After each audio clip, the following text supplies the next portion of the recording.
संकलनित्य संबल्लिखनित्य सच्चिदानंद रूपाय शिवाय परब्रह्माय नमः। पंचानंदं भूतानां पंचाक्षर गुणप्रमाणं पंचसूत्रं कृतं वन्दे पंचाचार्यं जगद्गुरु ओम प्रमाणदं परमसुखदं केवलं ज्ञानमूर्ति द्वन्द्वातीतं गगनसदृशं तत्त्वमस्यादिलक्षणम् एकं नित्यमेव नित्यं सर्वदि साक्षिभूतं भावातीतं त्रिगुणरहितं सद्गुरु तन्नमामि। सच्चिदानंद सद्गुरुनाथ महाराज की जय। संत शिरोमणी हनुमत स्वामी महाराज की जय। राष्ट्र संत सद्गुरु डॉक्टर शिवलिंग शिवाचार्य महाराज की जय।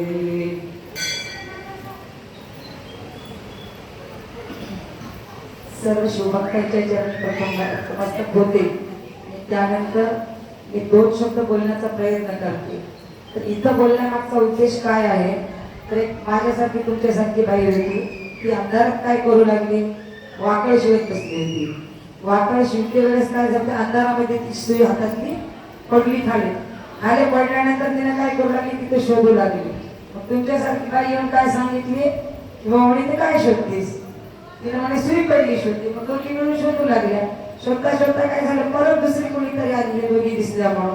तिसरी काय म्हणे, काय करता तुम्ही, आम्ही सुई पडली शोधतोय। असं दोघी तिघी वाढत वाढत 4-5 जण झाले किंवा 7-8 जण झाले। झाल्यानंतर मग बरेच जण जमल्यानंतर मग त्यातला एक शहाणा आला। तो काय म्हणाला की काय करायला, काय नाही म्हणे, आम्ही सुई शोधतोय। कुठं पडली, इथेच पडली। मग इथं अंधारात कशाला शोधता, बाहेर जाऊन शोधा। असं म्हणल्यानंतर सगळे काय केले, बाहेर जाऊन शोधायला सुई पडली। सुई पडली होती कुठे, अंधारात पडली, आणि शोधलं कुठे, उजेडात। तर मी इथं बोलण्याचा प्रयत्न का करते, गुरुमाऊलीच्या समोर आपण जेव्हा बोलतो त्यावेळेस समजा आपलं काही चुकत असेल तर गुरुमाऊली सद्बुद्धी द्यावी, किंवा गुरुमाऊलीचा काहीतरी वेगळा आशीर्वचन भेटावं, वेगळा काहीतरी आशीर्वाद भेटावा, या उद्देशाने मी बोलण्याचा प्रयत्न करते। तुम्हा सर्व मायबापांच्या चरणी नतमस्तक होते। आपल्या लेकराला म्हणजे लेकरू किती कोबडं जरी बोललं तरी आई वडिलांना त्याचा गोडवाच वाटतो। त्याच्यामुळे हे माझे 2 शब्द मोवळे जे आहेत ते गोड मानून घ्या। आणि आजची सेवा जी दिलेली आहे, जे अखंड शिवनाम सप्ताह 53 नावाचं चालू आहे, 35 दिवशी अखंड शिवनाम सप्ताह, यातील 53 वर्ष, त्यापैकी दुसऱ्या सप्ताहातील 6वा दिवस, त्याची प्रवचन रूपी सेवा नाही म्हणणार मी, कारण काहीतरी मी इथं भेटणारच आहे। आल्यामुळे काम केलं की काम भेटेलच, म्हणजे आशीर्वाद गुरुमाऊलीचा भेटणार। सेवा नाही आहे, हे काहीतरी माझ्या हस्ते कार्य होईल, समजा असं थोडं छोटं मोठं। तर आज आपण पारायण दिवस केलेलं आहे, परमरहस्याचं पारायण चालू आहे।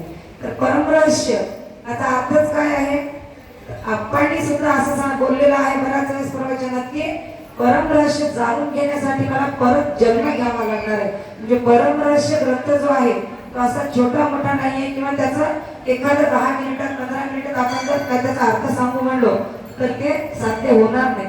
तर आपल्याला काय करायचं, फक्त आज जे झाले त्यावरच थोडंसं, किंवा परमरहस्य आणि अमलाविषय याबद्दलची थोडीशी चर्चा करायची। बरेच जण तुम्हाला सांगायले नामस्मरण घ्या, हे करा ते करा, मी असं काहीही सांगणार नाही तुम्हाला। मी सरळ आपण काय वागतो आणि परमरहस्यात काय सांगितलेलं आहे यावरच मी तुमच्याशी चर्चा करणार आहे। तर परमरहस्यात 14व्या अध्यायात काय सांगितलेलं आहे, ते एक छोटंसं कुटुंब आहे समजा, किंवा आपल्या आताचा जो सप्ताह चालवतात, फुटके काका चालवतात सप्ताह। मेन माणूस कोण आहे समजा, फुटके काका। पण त्यांनी आपल्याला काय केलेलं आहे, काम वेगवेगळ्या पद्धतीचे आखून दिलेले आहेत। कुणाला झाडू मारायला सांगतात, कुणाला गायन करायला सांगतात, कुणाला कीर्तन करायला सांगतात, हे जे वेगवेगळे कामं काढून दिलेले आहेत। तसंच देवाचा देव जो महादेव आहे तो सुद्धा पृथ्वी अवघा लिंगाकार, म्हणजे पृथ्वी जी आहे ती पूर्ण अवघी लिंगाकार आहे। लिंगाचा जो आकार आहे तो पृथ्वीचा आहे, असं आपण सुद्धा आपण नेहमी म्हणत असतो।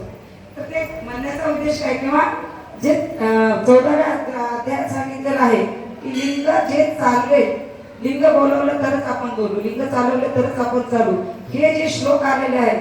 तर त्यात मागचा उद्देश आता मी माझ्या बुद्धीला जसं पटेल त्या पद्धतीने मी सांगण्याचा प्रयत्न करते, कारण प्रत्येकाची विचार करण्याची पद्धत वेगळी राहील, किंवा प्रत्येक जण वेगळ्या पद्धतीने विचार करेल।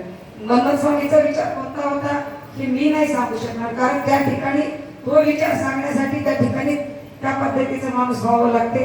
आणि माझी तेवढी नाहीये समजा की मी मंडळ स्वामीने सांगितलेल्या किंवा त्यांनी जो बोध केला त्याचं मी विश्लेषण करून तुम्हाला सांगू शकेल एवढी मी नाही. त्यामुळं मला जे योग्य वाटेल किंवा माझ्या बुद्धीला जसं वाटेल थोडक्यात ते सांगण्याचा प्रयत्न करेन. म्हणजे देवाचा देव महादेव जो आहे तो काय आहे तर सर्व करता धरता आहे.